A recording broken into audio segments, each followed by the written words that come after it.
Hi, I'm Adam Summer. You're listening to the Yerushalmi Talk podcast with the support of the Yeshivat Javar Yerushalayim in Har Nof, Jerusalem.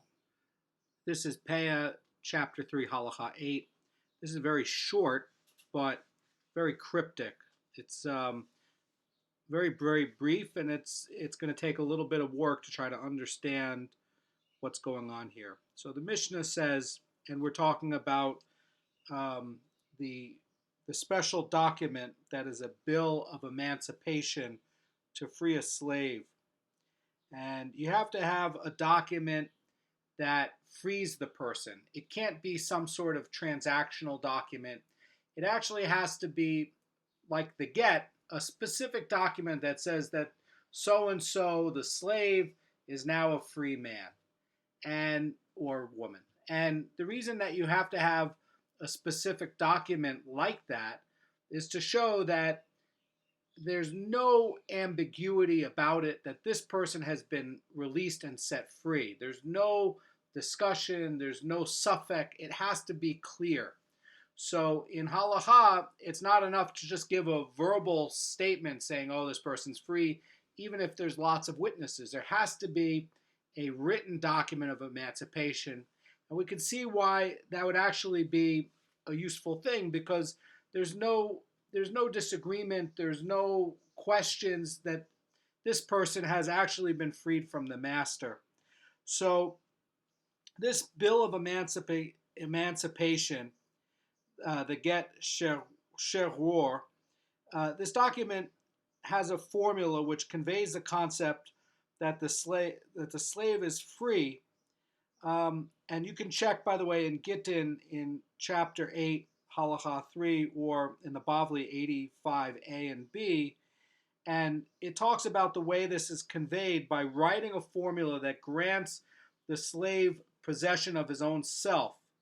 And the Mishnah is going to consider whether various other formulas that grant the master's property to a slave are going to be construed as including the slave among the property granted to him. And that is that going to be sufficient to set him free? Now, this is going to actually connect to transfer of the Peah obligation in terms of other sorts of sales. Now, we know that Peah is an encumbrance when some person sells another piece of property with crop on it, that the original seller still has the obligation to give the Peah. So these sorts of other documents are important for also how does it work with encumbrances. And we can see with the daitiki or with this get or with the sickbed will that these encumbrances have different rules and they all follow the halacha with Peah. And that's why the Yerushalmi is bringing this up. So this kind of document is going to grant the slave owner a special thing where he's going to effectively be granted ownership over himself. And that's really what we're going to be getting at here. So the Mishnah states, if one writes over his possessions to his slave, in other words, he gives the slave a document that states, quote, all of my possessions are hereby given to so-and-so my slave. The Mishnah continues, the slave goes out a free man because the slave himself is one of the master's possessions. So, although the document refers to him as my slave, the phrase can be understood as my former slave, and it does not indicate a continuation of slavery. And the slave also acquires the rest of his former master's property in the case of it being written in this sort of way. So if somebody writes over all of his properties to his slave, if the word all does not appear in the document, then the formula would not be construed as granting the slave his freedom. So we can see that a type of will that would be given to a slave might just be a type of will. And we can also see that an emancipation document has to be a very specific kind of document so that it has to be absolutely clear that there's no longer a continuation of slavery and there's no suffix for it. In other words, there's no way to look at the way the property was transferred and say, aha, the slave is still not free. There's still some sort of encumbrance here. It has to be absolutely free of any encumbrance whatsoever in order to set them free. So if there's not, then basically this person is not going to be free. So the Mishnah is going to continue. It says, but if the master leaves land of any size for himself whatsoever, in other words, the document states, all of my possessions are hereby given to my slave, except for some land, the Mishnah says the slave does not go out a free man. And why would that be? Says the Mara Fulda, says because since the owner does not clearly define the land to which he refers, we posit that the piece of land he is excluding is none other than the slave himself. For the term land may refer to a slave because he is, in a legal sense, as slaves are classified as land. We know that in Yerushalmi Kiddushin, chapter 1, Halacha 3, and also in Bavli Kiddushin 22b. So as a result of this, the slave, in this case, receives nothing. He remains a slave under his master's dominion, and since anything a slave acquires goes to his master, all the other possessions given to the slave revert back to the master as well, says the Mara Fulda. And according to this approach, if the master does not specify a single piece of land, the slave goes free. But we can see here, if there's an encumbrance where there's some sort of suffix on it, the slave does not go out a free man. This was said by the Tana Kama. And we're going to get into a dissenting opinion by Rabbi Shimon, and this is where a lot of the crypticness will be, because it's very terse. So Rabbi Shimon says, a slave becomes a free man in all cases, except where the master states in the document, quote, all my possessions are given to so-and-so my slave, except for 1 part in 10,000 thereof. In other words, the 1 part in 10,000 excluded by the master is going to be interpreted as signifying the slave himself, and therefore the master keeps the slave. It's not an emancipation document. So in all cases, according to Shimon Bar Yochi, the slave becomes a free man, except where even if there's 1/10,000th that this person remains a slave. Now, I want to talk about what the Mara Fulda explains here with what Shimon Bar Yochi is saying in the Mishnah. According to Shimon Bar Yochi, says Mara Fulda, as long as the formula specifies the nature of the thing being excluded, like land, we need not be concerned that the reference is actually to the slave, and therefore, even in the second case considered by the Tana Kama, Rabbi Shimon maintains the slave goes free. And Rabbi Shimon asserts, however, that if the document merely excluded a certain fraction of the property, he did not identify the nature of this property. And then the reference might indeed be to the slave. So you can check the Rashi there in Gitten 9a and also the Rosh there. And it continues, Mara Fulda continues, says, even if the fraction mentioned is minuscule, even 1 part in 1/10,000th, it is still possible that this is a reference to the slave, for it may be that the master assigns little worth to the slave. Thus, Rabbi Shimon agrees that in this case the slave does not go free, and consequently he does not get any of the property either. Alternatively, the reservation of 1/10,000th part thereof is understood to mean that each piece of property the master retains a fraction for himself. That's another way to read it. So inside of the property, the master might be turning over a field, but inside of there is an encumbrance of 1/110,000th, which stays with the owner. so that you could be looking at it in terms of, hey, this slave himself has still one 10,000th that is owned by the master, in which case he's not completely free, and therefore he's not free at all. So that is an interesting chiddush there, and a way to avoid the emancipation, because a partial emancipation is invalid, and we know that from the Rambam's commentary in this Mishnah. He's saying that a partial emancipation is invalid. So what we're learning about this terrible case of a cruel master who says, okay, you get to keep one 10,000ths, or you get 99.99999% free, except I keep one 10,000ths. What we're seeing here is that that's no emancipation at all. That it has to be totally clean. Now, I'm reading this opinion by Rabbi Shimon as two different parts. There's the part that says that the slave becomes a free man in all cases, and then there's the part where there's one part that's retained. In other words, there's some sort of entitlement that's retained, and in which case it looks like that part there, that it looks like he's not free. And when I look at the Tanna Kama, I'm also seeing two parts there in the statement.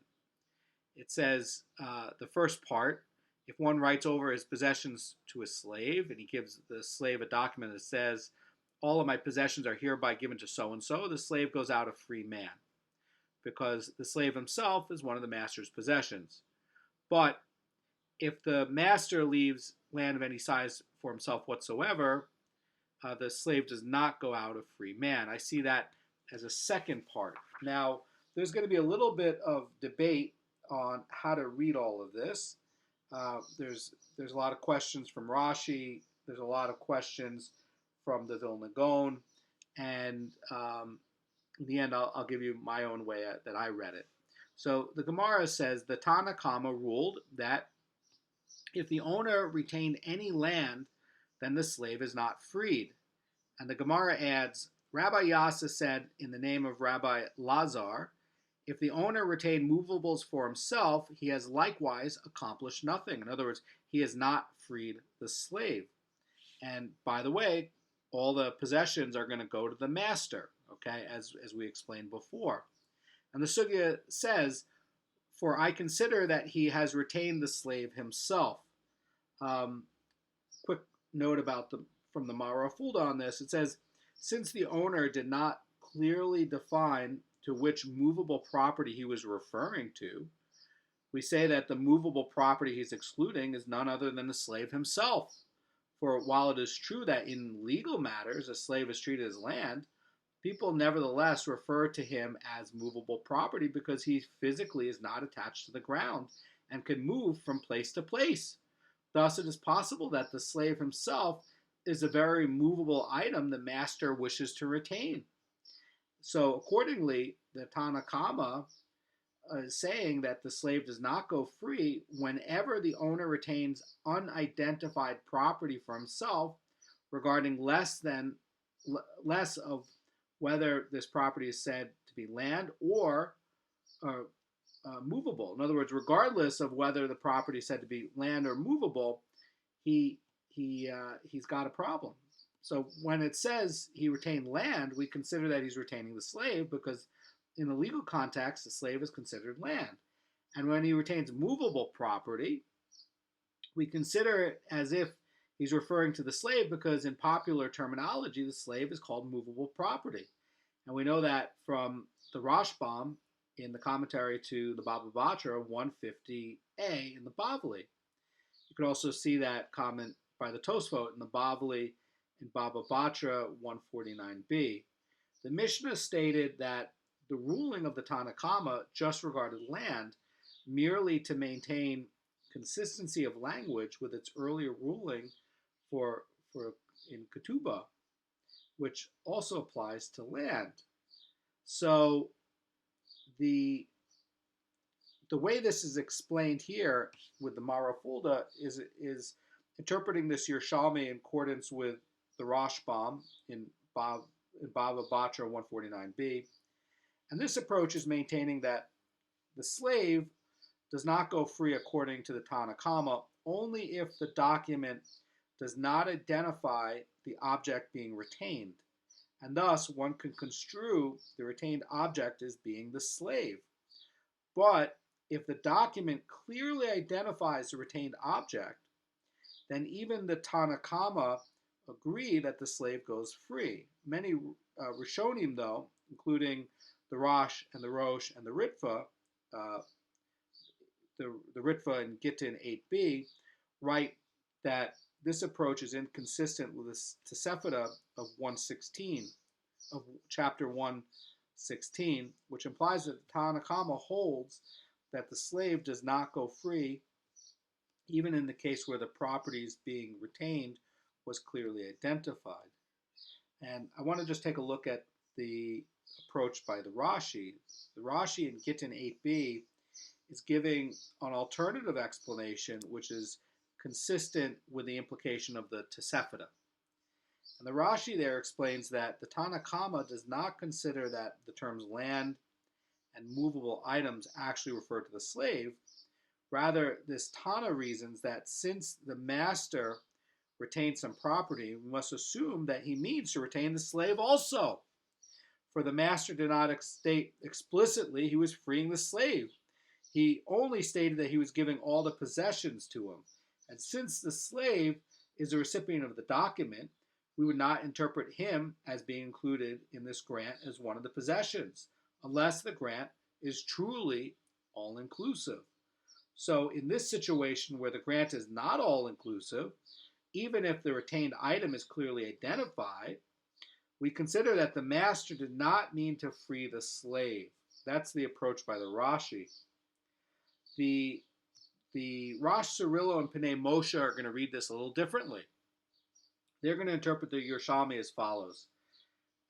They're going to say that according to Rashi's approach, when the Gemara states here that it's talking about freeing the slave and giving him property, it means that we understand the master to be retaining the slave in addition to the movable items, as Rashi explained. But what they're adding, what the Rosh Cirillo and Pnei Moshe are adding, is that we understand that his intent this way was only because the slave is also movable. So there's going to be another approach by the Vilna Goan. The Vilna Goan is going to say that these other approaches by the Rosh and the Rosh and Rashi, and Pnei Moshe and Rosh Cirillo are not compatible with the conclusion of Bavli Baba Batra 150a. And according to the Bavli's conclusion, the ruling of the Tanna Kama is not based on a concern that the master does not wish to liberate the slave. Rather, the slave does not go free because a document which states that the master retains property is in itself invalid for use as a bill of emancipation. So we know that the point by the Vilna Goan is that we know that there's a get and that the Torah describes the woman's bill of divorce as a document of severance. And the sages are understanding from this language too that a divorce document is valid only if it declares a full and complete severance between the parties. And the same law applies to the emancipation documents because the law of emancipation documents are derived from the laws of divorce documents. And due to this law, says the Vilna Goan, the emancipation documents in our case are invalid. That is, since the document grants to the slave all the master's belongings except some land or some movables, it turns out that this document not only disassociates property from the master and it awards rights to him, but the bill in itself fails to qualify as a full and complete document of severance, and therefore it's invalid. And this is the point by the Vilna Goan and the Rashbam in Baba Batra 150b, and I think it also follows the view of the Rambam in the Hilchos Avdim, chapter 7, Halacha 1. So the Yerushalmi is apparently incompatible with some of these understandings because it seems to attribute the Tanakhama's ruling to a consideration that the master retained the slave. And some of the commentators here are explaining that this phrase is not a continuation of Rabbi Yassa's statement that explains the Tanakhama's opinion, but rather act as an independent statement that explains Rabbi Shimon's opinion. And according to that explanation, this little part of the Mishnah, which was inserted into the text after that phrase, really belongs in the next part of the phrase, where it's talking about he retained part of the slave himself. And in fact, when the Vilna Goan goes back to edit it, he actually amends the text to read that, so that in the way the Vilna Goan amends that text, he's saying that this explanation would fit with his understanding of Rabbi Shimon's opinion.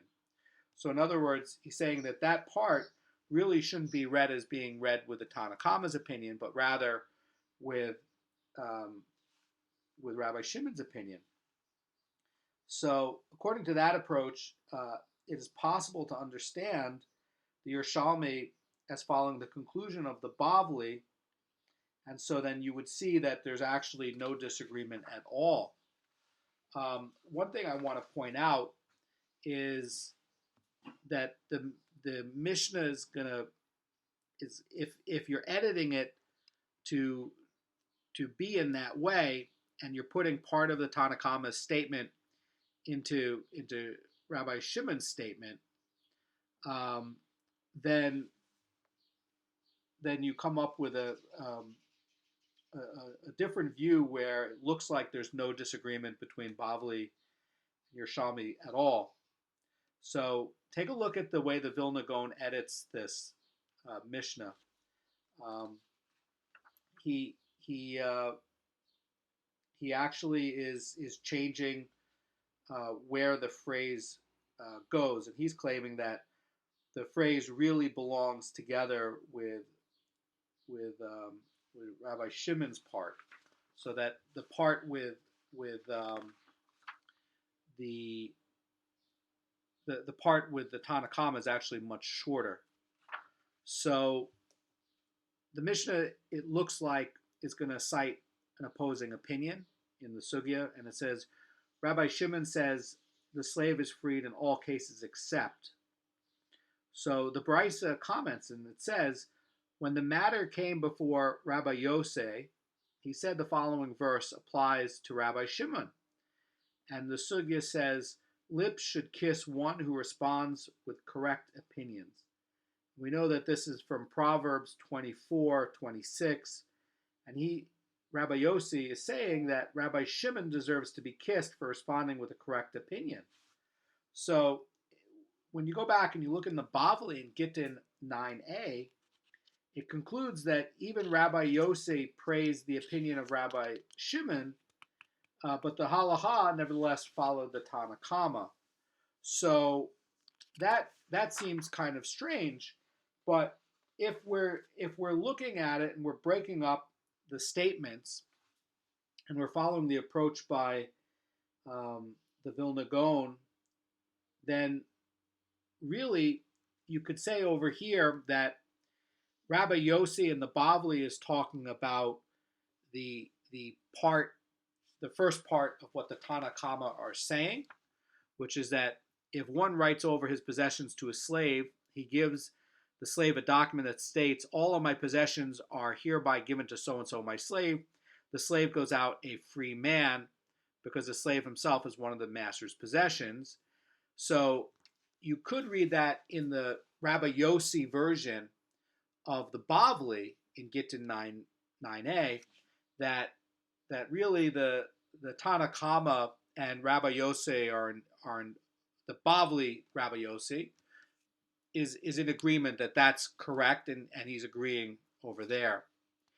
And if you break it up and you read it where this Rabbi Yose in the Yerushalmi, who's the same Rabbi Yose, is actually just talking about the same thing with a different statement, so that Rabbi Yose knows the Halacha goes by the Tanakama and not by Shimon Bar Yochi. Everybody knows that.